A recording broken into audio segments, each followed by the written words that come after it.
Good morning, everyone. I hope we're actually broadcasting. We've had some technical difficulties over the last couple days, so I hope we're going live this time because we have to get on with the business of reading the Book of Ordinary Oracles. And as you recall, the entire book is an oracle, so I'm going to give us all an oracle for Saturday. Please, oracular deity of our choice, give us some words of wisdom to guide us this day.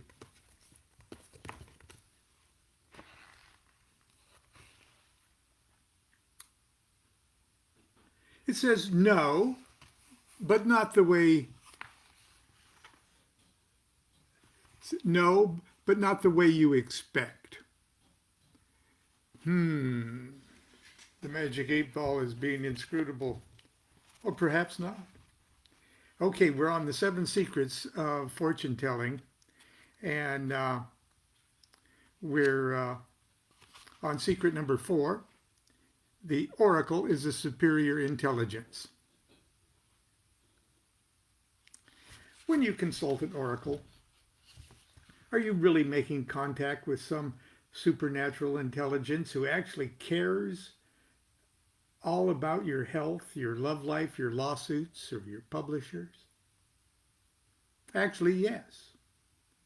You really are making contact with a supernatural intelligence, although supernatural might not be the best word for it. Nature as yet unexplained might be a better way to put it. I could get all psychological and Jungian about this and point out that when you successfully consult an oracle, you're really tapping into higher levels of consciousness that someday we'll be able to measure with a machine and weigh on a scale. And that it's the nadir of superstition to personify and objectify your oracular deity, as our prehistoric ancestors did. To this objection, I say, so what? If it works, go with it. You tap into all sorts of primal and extremely powerful cosmic and personal juju when you, even if only for a few moments, play along with the scenario. With fear and trembling I approach your throne, O mighty and omniscient oracle. Treat the oracle as a superior intelligence because it is a superior intelligence. It doesn't matter if it lives in your brain or your soul or your liver or your pineal gland or in Brahmaloka or Valhalla or heaven or hell or Graceland. That said, it's fair to ask, who is this superior intelligence? Does it have a name? Is it God? If so, what God? I can't answer those questions. At least I can't answer those questions for you.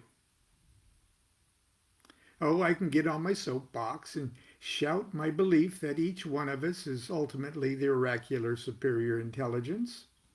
Or if you prefer, the microcosmic reflection of the one big superior intelligence. But because you and I are different units of that inscrutable whole, we each have our own unique vocabulary of images and spiritual ideas that push the buttons of our potential oracular talents. I may prefer to imagine that I'm melding with the mind of Lao Tzu when I consult the I Ching. You, on the other hand, may resonate to the image of a Chinese dragon, or Buddha, or R2-D2. I've talked to one very talented tarot reader who happily considers himself an atheist and attunes himself to the residual mental energy fields of Albert Einstein. In any event, you're going to have to use some technique to get out of your own way and trick your stupid self into listening to your wise and all-knowing self.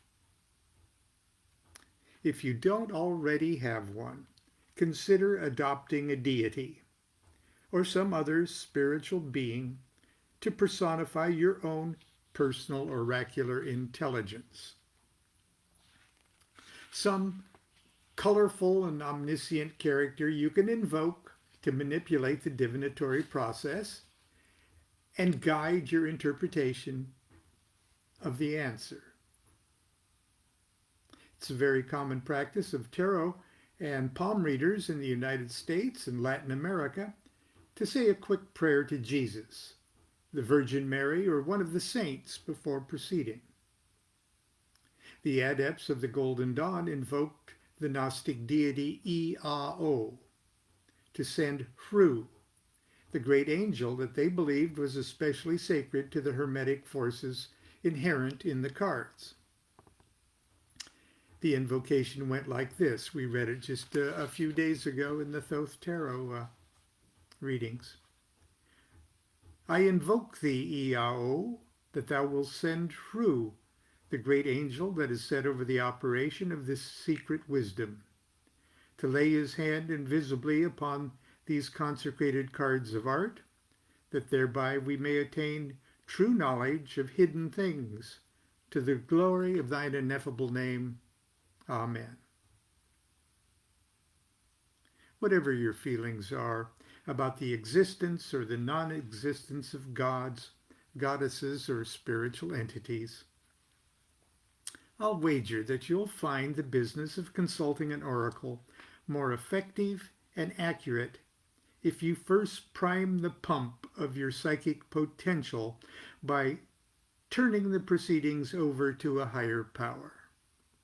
Even if you believe with your cold intellect that the higher power is ultimately you. After all, it's not your cold intellect that's doing the work or receiving the answer when you consult an oracle. So feel free to pick any character with whom you can form a devotional relationship.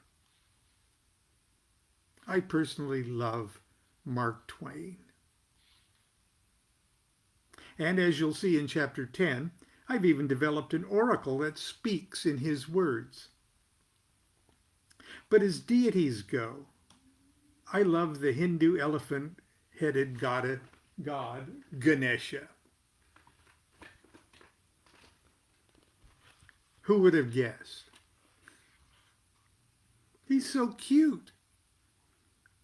He's so easy for me to visualize in my mind and approach in prayer.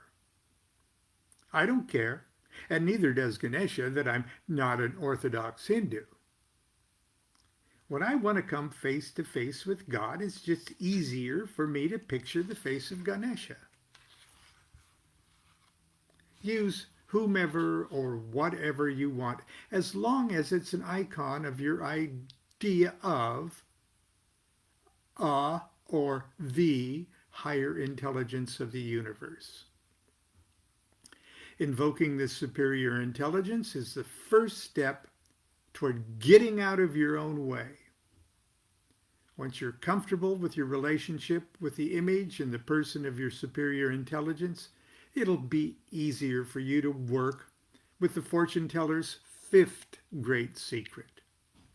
And that is, the oracle is always right. And we have time.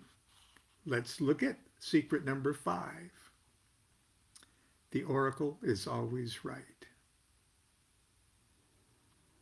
Like it or not, you must start with the irrational supposition that the oracle actually works.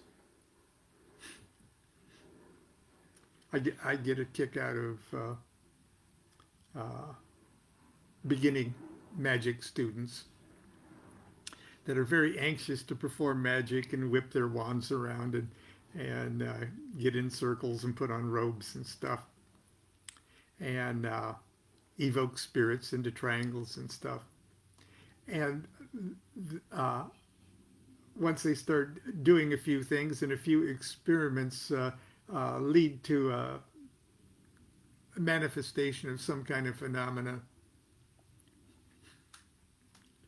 they act very surprised. It's like, wow, I expect magic to do a lot of things, but I didn't expect it to work. Well, with oracles, we start with the supposition that the oracle actually works. It's not an experiment. And you have to suppose, and you have to admit that it gives accurate answers 100% of the time. If you're unable to make this assumption, you may as well believe that the oracle never gives accurate answers and forget about divination altogether. If after the fact the oracle's answer doesn't seem to agree with your observations, you must be willing to blame the inconsistencies upon your interpretation of the answer, and seek through analysis and meditation to resolve the seeming contradictions. I won't lie to you, very often it's difficult, if not impossible, to get an understandable answer from an oracle. That doesn't mean, however, that you haven't received the answer. And unless you can maintain your respect for the oracle's wisdom, even after it gives you an inscrutable response, you are in danger of severing your connection with the Supreme Intelligence. Put yourself in the position of the Supreme Intelligence. Would you really want to continue a relationship with some moron who repeatedly pounds on your celestial door and demands that you answer his or her questions? Time and time again, you answer the door and give the poor idiot the best and most truthful answer you can. And time again, he or she slams the door in your face and says, "That doesn't make any sense. I guess the superior intelligence isn't home today." Face it. You're the one who's not on top of this situation. Otherwise, you wouldn't even be turning to an oracle for answers. There's one thing that makes the interpretation process easier. In fact, it's the central secret of all divination: the question itself.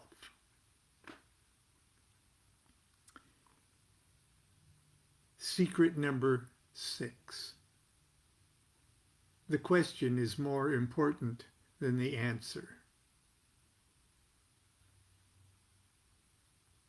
In his books, Physics and Philosophy, Werner Heisenberg, 1901 to 1976, one of the greatest physicists of the 20th century and one of the founders of quantum mechanics, said, "Nature never reveals itself to us as it is, but rather always through the questions we put to it." Wow. He was obviously aware of the fortune teller's 6th great secret. The oracle knows everything. But for heaven's sake, don't expect it to read your mind when your mind hasn't even formulated a decent question. When it comes to consulting an oracle, you've got to do some work. You've got to be specific with your questions. If you haven't sufficiently formulated in your own mind what you want to know, then there's nothing to which the superior intelligence can respond. Duh. Don't ask things like, should I quit my job and accept this new job offer?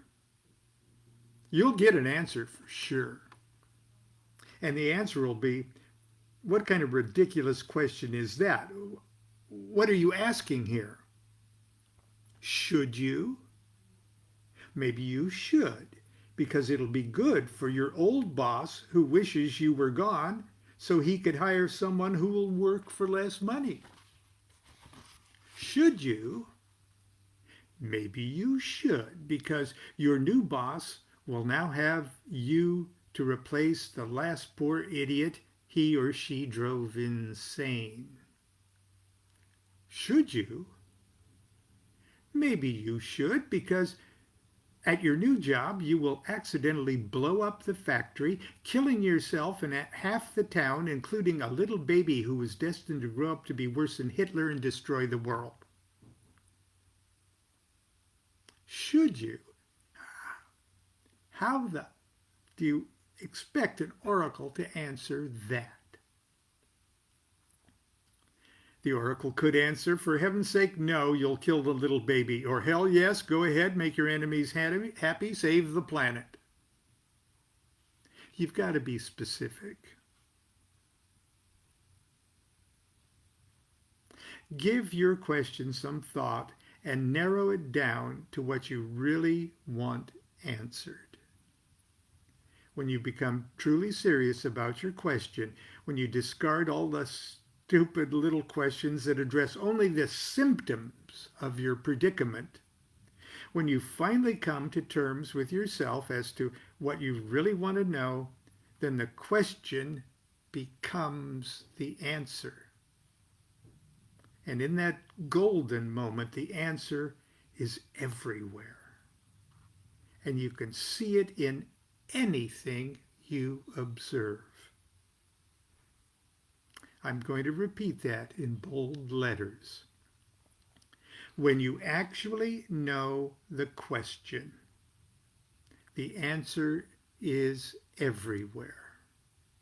And you can see it in anything you observe. And that includes the instruments of ordinary oracles. You can see the answer by observing atmospheric phenomena, or dust clouds, aeromancy. You can see it in a rooster pecking grain, electriomancy. You can find it in facial features, I'm going to have fun with this, but I'm going to go through it. Facial features, anthroposcopy, or in numbers or letters or names, numerology, in behavior of birds, augury, or the characteristics of the wind, astromancy. And you can read it in the random passages of books, bibliomancy, in snippets of television program, TV roulette-omancy, or in water currents, bletomancy, or herbs, botanomancy, or in smoke, capnomancy. Or you can discover it in playing cards, cartomancy, or looking in a mirror, catoptromancy, or by letting molten wax drip into water, ceromancy, or examining the lines of features of the hands, chiromancy. It may come to you when you clack two rocks together, clacking, or the chance remarks of events, clidomancy, or in a crystal, crystallomancy, or in finger rings, dactyliomancy, or you may hear it in a person's way of laughing. Giloscopy. Or see it in the marks of the earth, geomancy. Or you may speak it after whirling around until you get so dizzy you fall down and puke, gyromancy and vominancy. It may appear in salt, holomancy, or in animal entrails or livers, haruspicy or hepatoscopy, or in water, hydromancy, or fish, ichthyomancy, or in the flame of a candle, lampadomancy, or in oil on water, leconomancy, or in stones or pearls, lithomancy, or margaritomancy, or in fire, pyromancy. You may discern it in moles on the body, molosopy, or in scurrying mice. That's my favorite, almost. Scurryomancy. Let's see, what is that again? No, scurrying mice is myomancy. Dead people can carry the message, necromancy, as can shadows of ghosts, skyomancy, or dreams. Oniromancy. Snakes may reveal it. Ophiomancy, or the flight of birds. Ornithomancy, or fountains. Pegomancy, or pebbles. Pessiomancy. It may be hidden in the bumps on the head. Phrenology, or the face. Physiognomy. In the shoulder blades of animals. Scapulomancy, or the behavior. Zoomancy. It can even be found in excrement. Scatoscopy, or in urine, uromancy. Yes, really. But even though the answer can be found anywhere and in anything, it's easiest to behold it in something that is perfect. And I believe that's where we're going to stop for today, because we've gone just about as far as we can go. Well, actually, we can finish all 7 secrets. It's only a little over 1 page. If you don't mind, it's the weekend. Secret number 7. Oracles work because they're perfect. In Wind, Sand, and Stars, the author of The Little Prince wrote, "Perfection is achieved not when there is nothing more to add, but when there is nothing left to take away." The great now resides in perfection, and the best oracles work because they're perfect, or as closely approaching perfection as the human mind can address. Truth reveals itself in perfection. The sublime perfection of nature, the sun, the moon, the planets, the stars, each are characters in a cosmic spectacle acted out upon a stage of perfect universal laws. The astrologer observes these perfect movements and draws upon past indications and internal wisdom to peer into the future. Beauty is perfection. In beauty is eternal truth revealed. The image of a dew-dappled rose can stun a sensitive heart and inspire poets to pour out their souls in verse, each line more truthful than the last. How many times have you resolved a great life question while walking on the beach or gazing at some monument of natural history? Mathematics is also perfection. And even though algebra and trigonometry may have left you cold in school, the truths revealed and concealed in numbers are said to be the music of the spheres.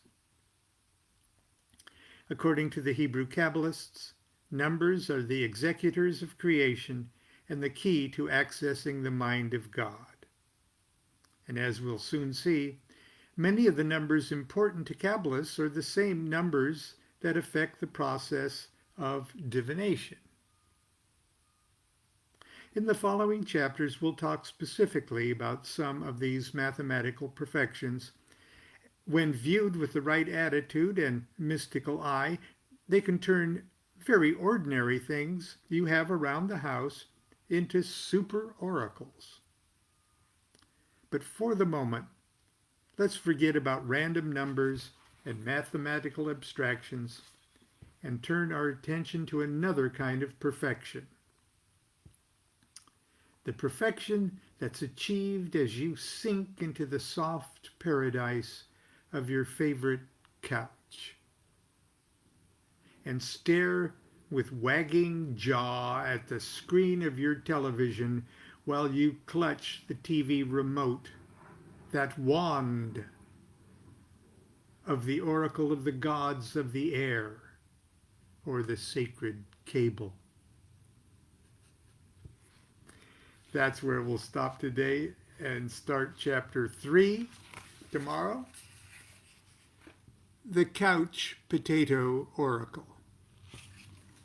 Okay, Oracle, do you have any parting words for our friends today?